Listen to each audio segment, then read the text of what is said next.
So today we're talking about The Nightingale, the follow-up film to Jennifer Kent's 2014 The Babaydook, which is, for me, one of the best horror films in the last 10 years.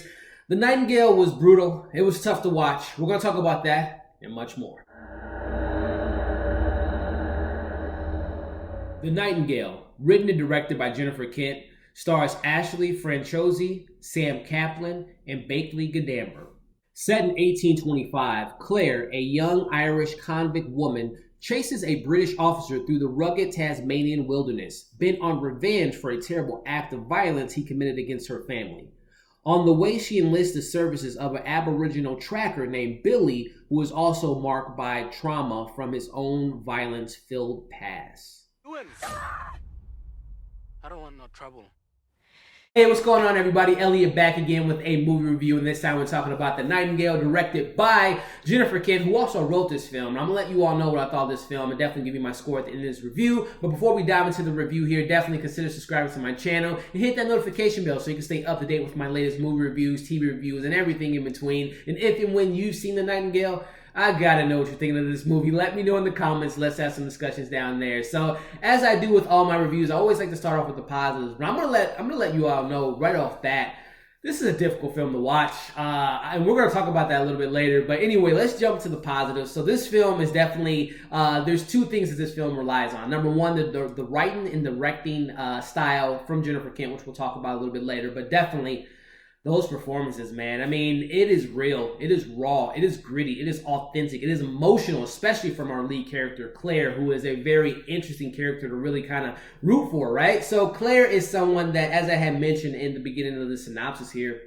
she goes through this tragedy, and it is rough. It is, like, horrific what she goes through. And this is definitely a horror film, not in the traditional tropes like jump scares and gore and blood, but this is horrific moments in this film. And Clare, man, she goes through this switch and this arc in this film that takes her from A to Z, and it is rough at times. You know, you're rooting for Clare. There's some moments where you're just like, Clare, why are you treating certain people like this? Why are you doing this when you're being treated a certain way? And she has an arc, for sure. But it was difficult to go through the journey that we see with Clare, and I thought that the performance given by Aisling was phenomenal. I think I've only seen her in one thing, which is Game of Thrones, but she is an actress that is given so much material and she delivers on everything she is given, and she did just a phenomenal job in this film. Which, you know, speaking of her chemistry with Billy, this tracker, who Billy, man, that's another character that, you know, these characters relate to tragedy with one another, and they have to rely on one another to get through this journey. And the performance that we get from Billy's character was just great. Their chemistry on screen, again, they start here, which is a really particular disregard for one another for both characters, but by the end of the film, you know, they have this arc, and I really appreciate their arc, and they definitely related to each other in the sense of they had some tragedies and some trauma that they had to go through and that they related to, and I really enjoyed their chemistry on screen. But there's another performance in this film that definitely, in my eyes, goes in the Hall of Fames of villains and despicable villains. Sam Claflin, who I've seen in The Hunger Games and some drama movies and some comedies, I've never seen a performance like this from him. And Sam Claflin as the British officer, I hated this character. And not in the sense of like the performance, but like I hated what the character was doing. He does some stuff in this film that I am just sitting on the edge of my seat like, this guy just got to go. Like now, like right now. It was just some stuff in this movie that Sam Claflin does, and again, I've seen him in some solid movies and some really solid, you know, performances. Nothing too memorable, but this is something I will never forget from his performance, and that just goes to the direction that Jennifer Kent was able to pull those things out of him. So I would imagine some of the stuff that he has to do in his film, he had to go home with that, and that's some stuff that you do not want to sleep with, and he did a great job in the role, and everyone in this film in regard to our main leads. There were some supporting cast members that I thought were fine. There was one of the British officers that was with Sam that I did not like at all, and you know, they were fine, but those three main leads did a hell of a job. But those leads and these performances aren't there without the direction of Jennifer Kent. She is a hell of a director. No matter what you think of this movie, there's no denying her capabilities behind the camera and also the stuff that she puts on the page for her actors to deliver.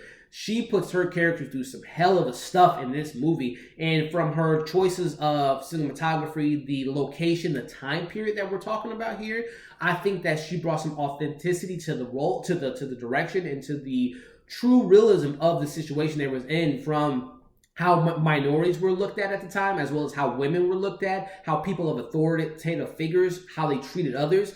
I thought Jennifer Kent did a hell of a job, and she's definitely up there when it comes to like Ari Aster, Jordan Peele, and some of these up-and-coming directors, especially in this genre. There's someone to keep an eye out for. Jennifer Kent is a hell of a director. And there were some themes that I definitely took away from this film, whether it be friendship that we got in this film, some unexpected friendship, how you can actually look at people, no matter what their gender is, what their ethnicity is, you can always find a common ground with anyone on this earth, no matter what the situation is. We all kind of share some certain common tragedies that we can all kind of relate to. So there's definitely some messages within this film that I took away, and also how the story kind of really resonates with today's time. Again, there's authorities in these movies that take advantage of people, and that's something that we can relate to in today's society, which is unfortunate, but it's the truth. So definitely some things I took away from this film. The writing, the direction was great, and the performances were phenomenal. Jumping into the criticisms here, this isn't really a criticism, but I will let you all know, the first 30 minutes of this film is rough. Like, I heard that this film was difficult to watch, and that is very true. So I'm letting you all know, if you're looking for a film to not, go over the line, this isn't the film for you. This is some stuff in this film that's very, very disturbing and very hard to watch. So not necessarily a criticism, but just something to keep an eye out for. There are moments in this film that you're rooting for Clare, but you're also like, Clare, what are you doing? Why are you doing the things you're doing? So it was hard at times to really kind of get on board with our lead actress and even Billy at times. There were just hard things to kind of root for and to continue to watch this movie, because there's some things in this movie that even our leads and our protagonists, it was just kind of like, I just want them to do this, and they're doing the opposite of this. So it was a difficult watch in that matter. But also, probably my biggest thing was 2 hours and 16 minutes for this film with the subject matter was tough in itself. But there were moments where it felt a little long in the tooth, like especially within the journey of the film where they're trying to find these British officers. I feel like they could have cut out a lot of stuff. Again, I appreciate what Jennifer Kent did and bring that authenticity to the situation, to the area they were in, this Tasmanian jungle area. So I appreciate that, but I thought she could have cut out a lot of this film to kind of make it a little more of a tighter film. But with that being said, and also too, there was some, I don't know if it was intentional, but there was some like comedic relief through our Billy character that I just didn't feel like it didn't fit for me, especially in this type of subject matter where I thought a lot of the kind of lighthearted moments didn't work for me personally. But that's just a small thing that I just kind of picked up on. But anyway, overall thoughts, nothing but respect for Jennifer Kent in bringing this film to life and making it her movie, making it raw, brutal, true to the times, and bringing out these great performances, which I thought were phenomenal. And again, this is a tough watch, but it's something that has a lot of meat into it. Again, authoritative figures taking advantage of others, finding common ground with people that have different backgrounds. There's a lot in this film that I really appreciated. But there were moments that didn't work for me, honestly. Again, some of the comic relief, the runtime, and there was just things that I just didn't relate to personally that this film had to offer in regards to just some things that just didn't work for me personally. And it's not for everyone. I'm not going to lie. This film is not a crowd-pleasing movie. This isn't a feel-good movie. There are some things you can take away and inject in your everyday life, but this isn't for everyone. But overall thoughts, final score, I'm going to give this 3.5 out of 5. It's a difficult watch. I'm going to say that a million more times, and I'm going to warn you all. This film is on Hulu, which I saw it on. I know it came out in theaters a couple months ago, but if you have Hulu and you're looking for a film that can move the needle, this is a film that I might recommend you all checking it out. So 3.5 out of 5 for me. Like and share this video so we can get more videos like this and reviews like this.